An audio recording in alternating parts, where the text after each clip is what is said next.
Salut les amis, c'est Archibald. Aujourd'hui on se retrouve dans une nouvelle vidéo pour parler de code et notamment de Visual Studio Code. Donc depuis pas longtemps je me suis mis vraiment à coder, à programmer donc avec Python, faire des algorithmes et plein de trucs comme ça. Et j'utilise comme environnement de développement, j'utilise Visual Studio Code que j'ai là.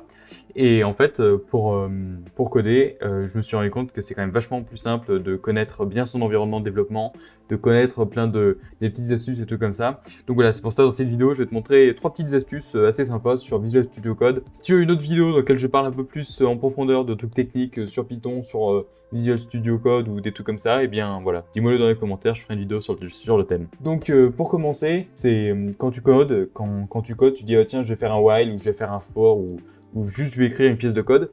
Et puis plus tard dans le code, tu dis mince, ça serait sympa de pouvoir mettre ce morceau de code là à l'intérieur de quelque chose d'autre, donc à l'intérieur d'un if, d'un while, d'un for. Et donc il faudrait que tu viennes écrire le for, le if, et puis rajouter tout le code avec faire un tab pour avoir une bonne indentation du code à l'intérieur du premier. Et ça, si tu as un gros morceau de code, imaginons que je veux mettre tout ça, voire juste, voilà, dans mon cas, je vais prendre tout ça, mais si ça peut être un beaucoup plus gros morceau de code, et ben, c'est-à-dire qu'il faut que tu viennes devant chaque morceau de code, venir faire tab, tab, tab. Enfin bref, voilà, ça prend quand même pas mal de temps. Tout ça pour rien, parce qu'en fait, il y a une solution dans Visual Studio Code qui est justement faite pour automatiser en fait, passer d'un tab toute l'indentation d'un bloc de code comme ça. Donc imaginons que ce petit morceau de code là, ce while, je veux le mettre dans une autre dans un autre while, voilà, donc juste un truc comme ça. Donc je sais pas si le code il fonctionne, voilà, c'est juste un exemple. Donc là voilà, x égale 0, tant que x est inférieur à 2, faire ça. Sauf que le problème c'est que tu vois, là il y a une erreur parce qu'en fait ce while là il faut qu'il soit à l'intérieur de l'autre. Ce que je viens faire, c'est que je viens sélectionner tout ça, je fais CTRL et les parenthèses carrées, donc les parenthèses carrées comme ça, qui sont utilisées notamment pour faire les listes, voilà. Ce genre de parenthèses là, et ben en fait ça permet de décaler d'un cran, décaler tout le bloc d'un cran, et tu vois que tu n'as pas besoin après de revenir refaire l'indentation, c'est comme ce que c'était avant. Si tu veux enlever ce while au contraire et tu veux juste redécaler celui-là pour le recoller à gauche, tu fais CTRL et l'autre parenthèse carrée. Donc parenthèse carrée de gauche permet de décaler le bloc de texte à gauche, parenthèse carrée de droite permet de bouger le bloc de code à droite. Tu peux faire autant de fois que tu veux, voilà. Si tu as vraiment besoin de le décaler, bah ça, voilà, c'est la bonne solution. Ça, c'est assez rapide, notamment lorsque tu as besoin de décaler un gros morceau de texte. Si je veux mettre tout mon code dans un while pour faire une sorte de boucle avec un menu qui fait voilà, un petit jeu et je veux faire le petit jeu, mais quand je termine la partie, tant que je dis oui pour faire une partie suivante, ça recommence, ça recommence, ça recommence. Et ben dans ce truc-là, si c'est un gros code, j'ai peut-être pas envie de venir faire tab, tab, tab, tab pour remettre l'indentation. Donc ouais, ça c'est une bonne astuce qui te ferait gagner pas mal de temps. Une autre astuce qui est vachement sympa, qui est pas vraiment dans le code ou alors dans la programmation, mais c'est dans la personnalisation de l'interface et je trouve que c'est quand même vachement satisfaisant de travailler avec une interface et bien que t'aimes les couleurs, que t'aimes le fond, les couleurs et tout ça. Donc je sais pas si tu le vois bien, mais moi j'ai quand même des couleurs assez flashy, des couleurs qu'on voit vraiment bien avec un fond foncé.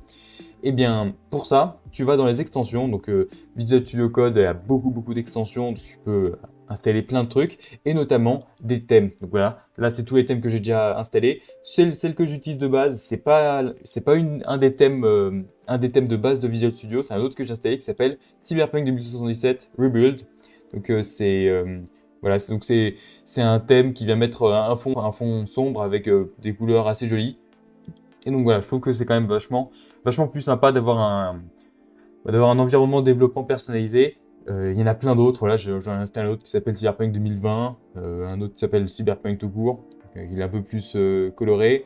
Mais voilà, à toi de voir. Tu cherches thème dans le truc des extensions, tu cherches thème et tu vas en trouver plein. Voilà, bon, là, il n'y a pas d'image qui montre. Où est-ce qu'il y en aurait? Non. Ah bah voilà, tu vois, si tu veux un autre qui est un peu plus clair, avec des couleurs un peu plus... bah voilà, tu peux. Voilà. Donc, il y a vraiment beaucoup de thèmes, beaucoup d'extensions, et tu peux arriver facilement à trouver une extension qui est assez jolie pour ce que tu veux faire.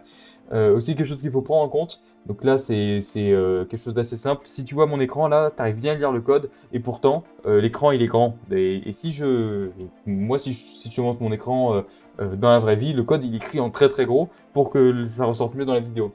Ça, si jamais tu veux partager ton écran sur Zoom ou sur Discord, que tu es là en train de partager ton écran avec un collègue, tu peux faire View, Appearance, Zoom In ou Zoom Out. Si tu fais Zoom Out, tu vois que le code est de plus en plus petit. Donc moi, normalement, quand je code, je suis comme ça. Donc tu vois que à l'écran, on n'arrive presque pas à y voir parce que c'est beaucoup plus petit, que moi, là, sur mon écran, j'arrive à y voir. Donc voilà. Si tu veux partager ton écran et que la personne en face arrive bien à lire le code, c'est une bonne solution de faire Appearance, Zoom In, pour faire que le code soit plus gros. Un autre truc qui est vachement sympa et qui permet, ça c'est un outil dans Visual Studio Code qui permet de se concentrer, ça s'appelle le Zen Mode. Donc tu vas pareil dans View, Appearance, Zen Mode. Donc tu as là Zen Mode et voilà. Donc tu vois qu'il n'y a plus la barre de Windows en bas, il n'y a plus aucun onglet. Tu peux même plus passer de code, tu es juste voilà, sur cette page de code. Donc il y a plein de trucs qui fonctionnent, c'est-à-dire que si tu fais CTRL-P, tu as toujours cette possibilité-là pour pouvoir passer d'un onglet à l'autre. Voilà, donc tu peux quand même changer, si tu dis mince, il faut que je change le code qui est sur votre page, tu peux quand même le faire. Tu n'as pas besoin de sortir du mode zen.